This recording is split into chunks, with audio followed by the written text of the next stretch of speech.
I'm here for a very exciting interview with Jeffrey Sachs, who needs little introduction, and utterly delighted that he can be here with us for this time. So, Jeffrey, sort of initially, I mean, perhaps it would be best if you gave a sort of an overview of some of your focus areas in the last few years, and kind of explains your positioning relative to the SDGs a little bit. Great, thank you very much, and thanks to everybody for spending the day talking about sustainable development, which is exciting.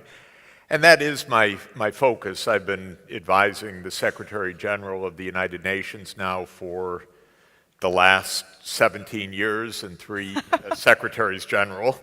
And the first dozen or so years was really involved with the question of fighting poverty. And then around 2012, the governments said, hey, we really have a problem, because the problem is poverty, yes, but not only that, we are wrecking the climate, we're wrecking the environment, we have widening inequality of income around the world. And so they decided to adopt clear goals for sustainable development, negotiated them for 3 years. I was part of that process. And as everybody knows, in 2015, all 193 governments of the UN adopted 17 sustainable development goals. And now my job is to actually help to achieve them so that they don't just sit there as a beautiful poster or nice ideas, but that they actually mean something. And that's not so easy in this world, to actually turn words into action. So it's a big, big challenge. And how, making them mean something, is that enhanced by things like the Paris Agreement? Or do you ever feel that there's a kind of, a fatigue slightly that sets in around, wait, hang on, which UN, program are we talking about? Which goal is this? I'm confused. Well, you can't be fatigued when you haven't really even started. That's the problem. So, this is no time for fatigue. This is time for really changing the energy systems, the ways that our cities operate. And you don't have to do anything more than keep your eyes open. Of course, in the United States, we had 5 major hurricanes in a row in 4 weeks. This is devastating. And we don't even know how to build ourselves out from the rubble. We had the biggest forest fire in California's history that was raging, took lots of lives. Very rich people's homes burned down. This is not about just poor people affected. This is about everybody being really vulnerable right now. So it's a time for very practical change. Of course, then we went and elected this idiot as President of the United States. So this was a little bit of a setback, but despite the blah, blah, blah that we have from the White House, the actual cities and mayors and others that are in charge of these things are just moving forward. The bankers are not putting money into idiotic projects like new coal plants, even though the president advises them to, because they don't want to lose all their money. So there is some progress, but politics is a pretty bizarre activity, especially in the United States right now. Climate change is costly in part because its effects are uncertain, and that impairs investments and other actions which might mitigate its harms. Could you sort of talk us through what we know about costing, the negative impacts of climate change now that say we didn't know, obviously back in the 70s when Bill Nordhaus, first came out with his, kind of papers around this topic. How is our understanding of what we are set to lose by delaying? How is that evolving? It is psychologically hard for us to get our grips around the fact that we're changing Earth in a really basic way. I mean, how the hell can you do that? It's unbelievable. Yesterday, the latest measurement of the carbon concentration in the atmosphere came out. It showed that between 2015 and 2016, we had the biggest rise ever in the CO2 concentration, up to 403.3 parts per million from 400 parts per million. Okay, what does that mean? Technically, it means how many molecules of CO2 there are in the atmosphere. But what it really means is we have now reached a level of carbon dioxide in the atmosphere that Earth has not had for 800,000 years. Do you feel safe? You shouldn't.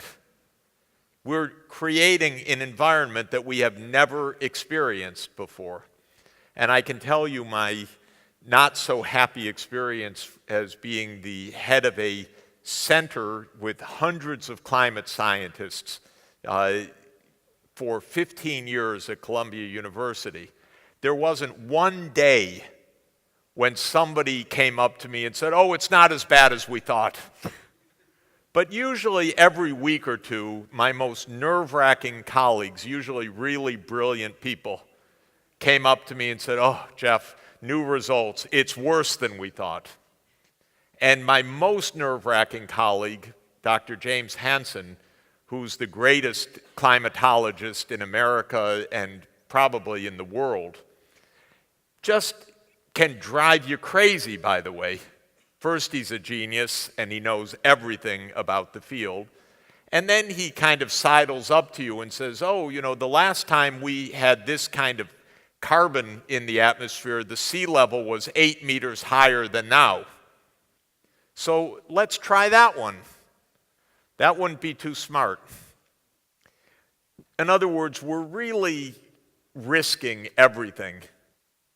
And we're risking everything for no reason except ignorance, like my president, and corruption, like my president. Because you have powerful interests, coal, oil, and gas, that are deeply entrenched. Not coincidentally, they made the world economy what it is today, so there was nothing intrinsically wrong about those industries, except that it turned out, because of their quantum mechanical properties of CO2, that it's very dangerous when we're using it in this amount. It's not inherently evil, coal. In fact, it made the modern world. But what's evil is to continue to promote it when you know how dangerous it is. That's where we really have what I call the sociopathic behavior of our government right now, because it's knowingly doing things that are incredibly dangerous for all of us, and that's what we have to fight against. You mentioned there, sea level rise, atmospheric concentration of carbon dioxide. The aim to try and limit global warming to below 2 degrees Celsius, above pre-industrial temperatures, is obviously a kind of, it was the kind of love child of political necessity and scientific policy, and it's mind focusing.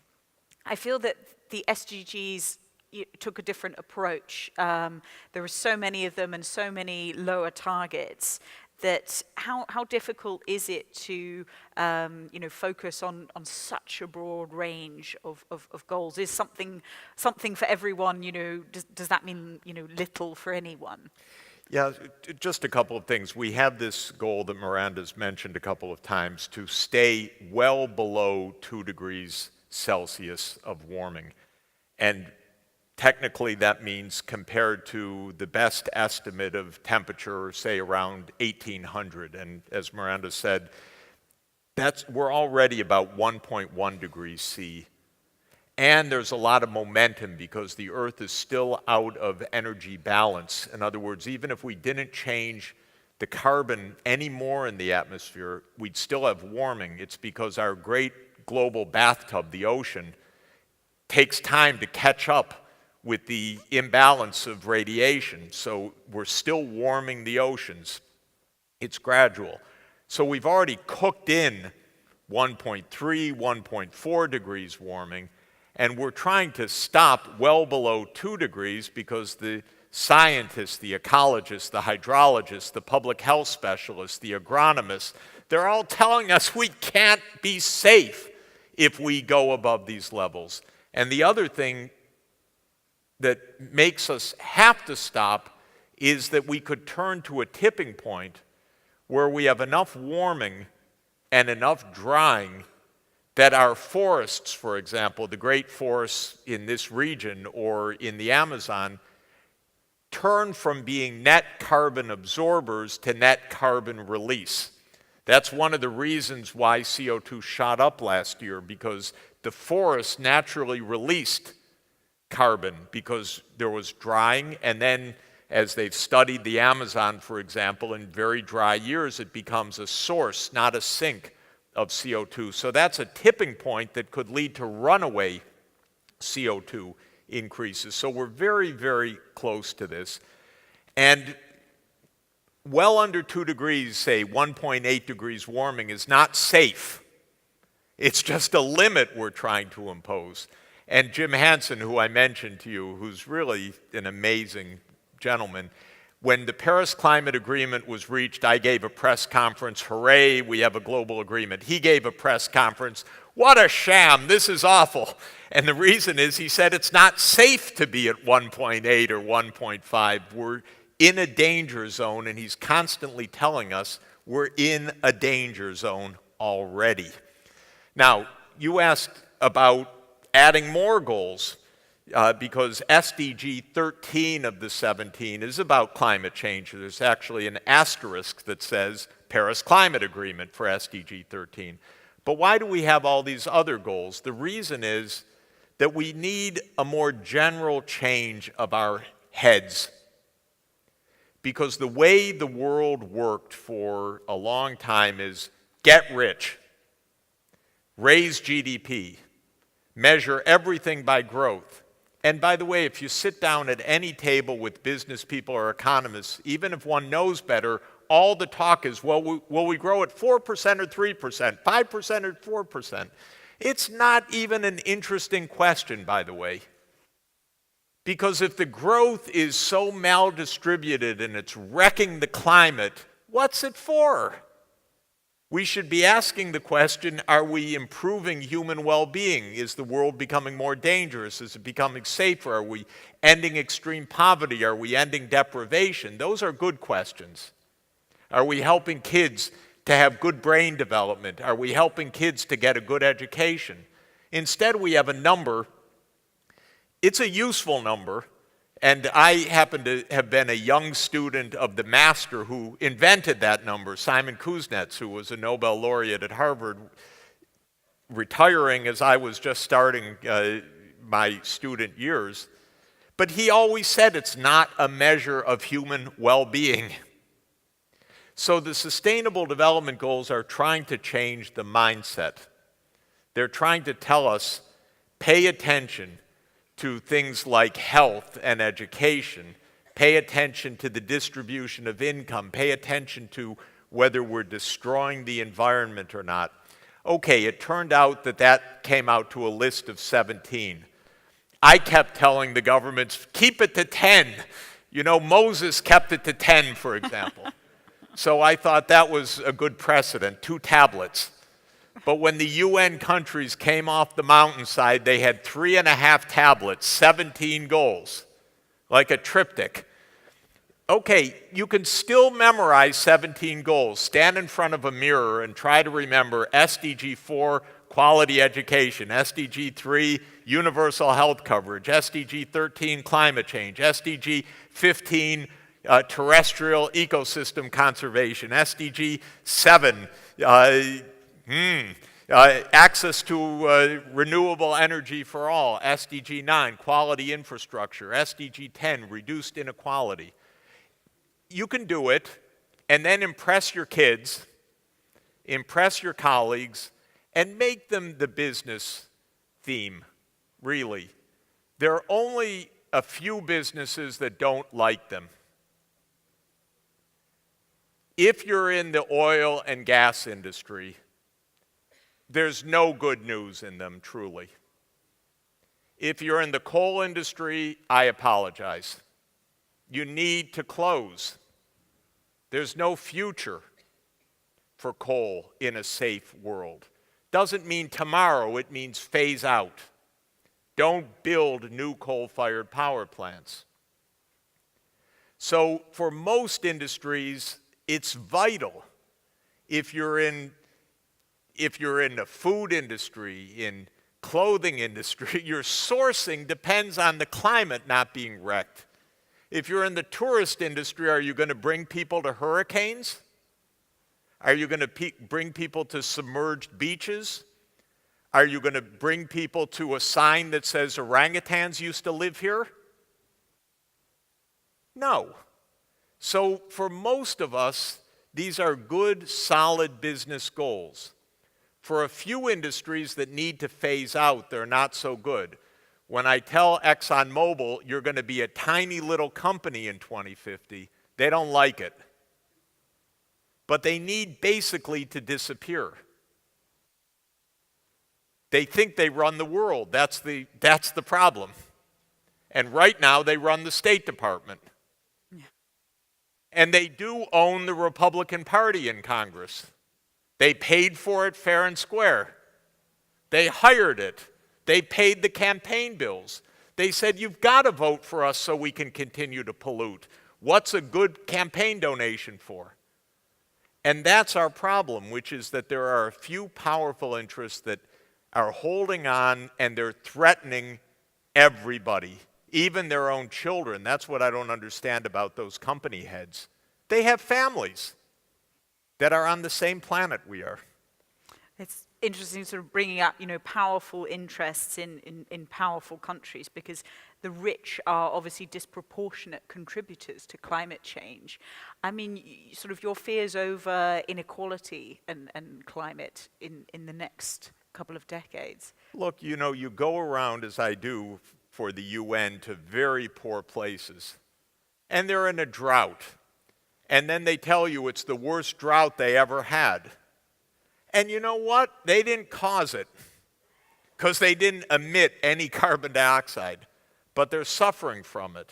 Or I got a call from the governor's office of Puerto Rico this morning, because I'm trying to help Puerto Rico if I can, because it was devastated, not because of anything Puerto Rico did, but because it happens to be in the same atmosphere as the rest of the world, like all of us.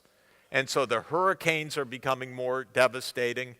The droughts are becoming more devastating. The dengue fever is becoming more intensely transmitted.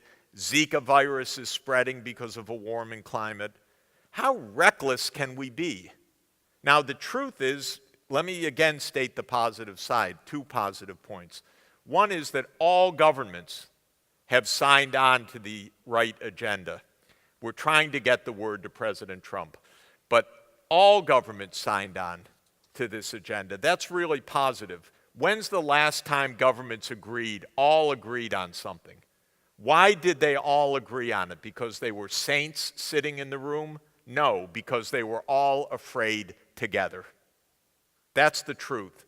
I used to speak in the General Assembly to dozens of ambassadors, and they're all worried because every country is shaking under all of this.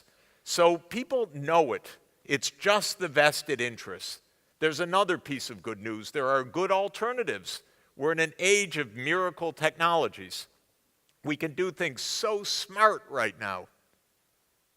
We can substitute to zero carbon energy because solar panel costs came down factor 100,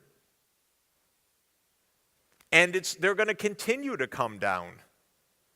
And you don't have to have one automobile per household, as was the old dream, because we can have shared vehicle systems now. And we can have public transport and light rail that's so much more efficient. And so there are much better ways to do things now than there were. That's a second good reason. And a third good reason is read President Xi's speech to the 19th Party Congress last week. It's 3 hours, so you have to sit down and really take a good read. But China's the most important country in the world right now on these issues, because it happens to be the largest emitter in absolute terms of CO2, but also, more importantly, because it's actually leading. As the US under Trump is in weird alternative universe, China's actually trying to do things. And it's a wonderful speech.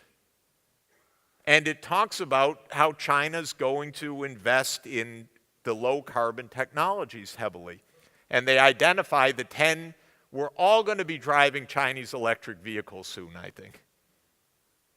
Even Tesla is moving to China. So this is positive, by the way, because we need that kind of leadership. Of course, don't give up on the United States either. Most Americans are for the right things. Trump's approval rating is 1/3 of the population and 2/3 are against. And by the way, since I'm a New Yorker, I never met anyone in the 1/3. I'm not even sure I believe it, but I literally don't know anyone that would admit it, at least in my neighborhood. But most Americans are for the right things. Most people in the world are for the right things. You have to be a CEO of a coal company, and even then not thinking straight, to be on the wrong side of the issue. And that's why we're actually going to get there. But I would say to business, don't get lost in the confused debate or even in the short-term delay and prevarication that governments are involved in. If you're thinking about your business 10 years from now, the world is going to go more and more in the direction of sustainable development because we're going to see more and more of the threats of not going that way all the time. So nothing's going to make this just disappear. This is not a do-good agenda. This is a necessary agenda. Your business cannot survive because we cannot thrive in the world if we don't go in the direction of sustainable development. And if we continue the way we're going, God help us, first of all, but there's no business model for that way, because that's just a way of turmoil. I'm going to throw it open to the floor because I'm sure there are plenty of people who'd like to ask Professor Sachs a question. Yes, there's one down at the front here. I think, will there be a microphone wending its way to you? Fantastic. We'll take one here and then we'll take one on the side there. Please keep it brief. Yeah, morning, Professor Sachs, and thank you for being here. My name is Yom Sharum from HM Shah Capital. I get it. I think we all get what needs to be done. But I just want to look at it from the context of part of the, notwithstanding that you can have car sharing or the desire to have solar panels, factor of 100 coming down, even if it's a factor of 200, population. Isn't the real cause of this the fact that the population is exploding? Now, if you adopted a policy with the one child policy last time, instead of talking what is the population about being 10 billion in so many years, shouldn't we really be talking about reducing population to a certain level? Because no matter what you do, or even you get regulation from governments, how sustainable will it be if the population keeps on exploding? Yep. Because of effective demand. Let me give you just some numbers and some reason for optimism as well as for some concern. We have gone through a population explosion since the beginning of the industrial age. Take the start of the Industrial Revolution as 1800. The population then was about 900 million people. Today, the population is 7.6 billion people. So we've had almost a 9-time increase of population. And because we have a young world population, it's still growing, but the rate of growth has come down because the fertility rate has come down significantly. Most of the high-income world is near peak population. So Europe is basically stable and starting to decline. Russia is in declining population. most countries of the world are at a fertility rate that is close to the so-called replacement rate, roughly 2 children per family, because then the parents replace themselves with their children in number. There's only one region of the world still with very high fertility rate, and that's Africa. The African fertility rate is about 5 children on average per woman, the so-called total fertility rate. Why is that? The most basic reason is that young Africans are not able right now, because of poverty mostly, to stay in school. Because the big difference of a high fertility rate and a low fertility rate, did the girl get an education, or was she forced to leave school at age 12 or 14 and start having a family? And so even Africa, which is on a very high fertility rate, my advice to the African leaders and to Africa's partners is help every child in Africa stay in school, girls and boys. And if this is done right now, this will turn the population curve decisively.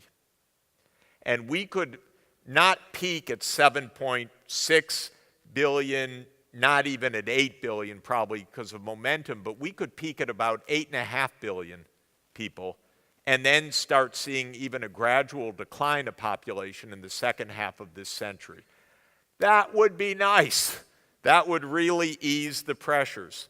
India, by the way, is still also growing in population. I just looked it up. India will overtake China, according to the UN forecast, in the year 2024. India will become the most populous country in the world. And it will grow in population to maybe 1.6 or 1.7 billion people, whereas China's population is peaking and will come down maybe even to just 1 billion from today's 1.3 billion by the end of the century. Bottom line, speed education, help kids stay in the schools, go to work, not have huge families, and then we could complete what's called the demographic transition and reach the peak population by mid-century, maybe at 8.5 billion people if we do a good job, and then all of these pressures become easier to handle when we're not also facing that population increase. Question over on the side there. Hello? Sorry. Can you wave? I can't see. Sorry, over here. Oh, right. Can I go? Yes. Yeah. Okay. Professor Sachs, I'll try and be brief. I first heard you, I think about 20 years ago, you did a Reef lecture for the BBC. Yes. And since then, I devoured The End of Poverty, and I wanted to go back to, I know the theme is sustainable development, but go back to the theme of extreme poverty, because the goals were to eradicate extreme poverty. So we're talking about people living on less than $1.25, I think it was, altogether.